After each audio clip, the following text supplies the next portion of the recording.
On fait le bilan sur la dermatose nodulaire contagieuse et les connaissances scientifiques basées sur un rapport de l'ANSES de 2017 qui s'appelle « Risque d'introduction de la dermatose nodulaire contagieuse en France ». Donc c'est une maladie qui se transmet c'est un virus de la famille des Poxviridae et qui se transmet par l'étang, les tiques et les moustiques. Elle a été observée pour la première fois en Zambie en 1929 et après elle s'est répandue dans toute l'Afrique. Elle est notamment endémique en Afrique du Sud. Le premier foyer européen était en Grèce en 2015.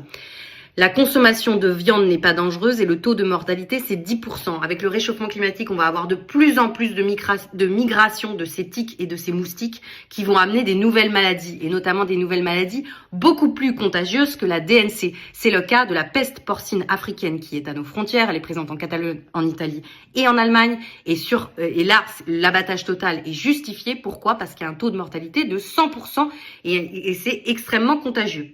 C'est pas le cas de la DNC.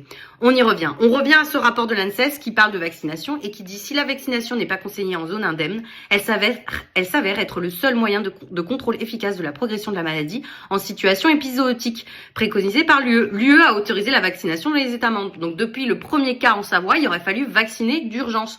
Toujours l'ANSES, en 2016, l'abattage des espèces sensibles dans un foyer et la mise en place de zones pour réglementer le transport des espèces sont indispensables, mais sauf exception, insuffisants pour limiter la propagation du virus.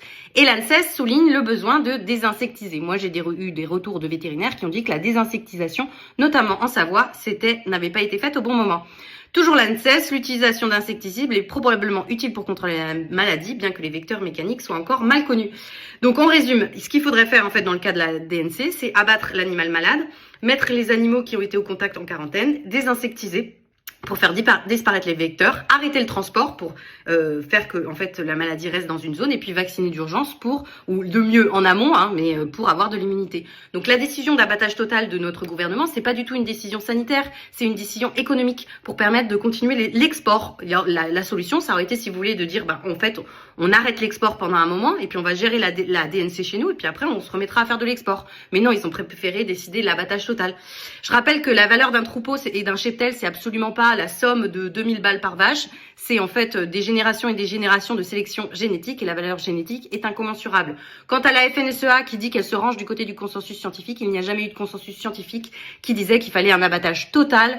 En revanche, je tiens à souligner une dérive totalitaire très dangereuse. Tous les vétérinaires qui se sont permis de critiquer l'abattage total parce qu'ils ont quand même des connaissances, on a le droit de discuter en fait de la gestion d'épidémie, ont été traînés au tribunal par le président de l'ordre des médecins. Je trouve que c'est une dérive qui est très très grave et qui n'a absolument pas à avoir lieu en France. Voilà pour le résultat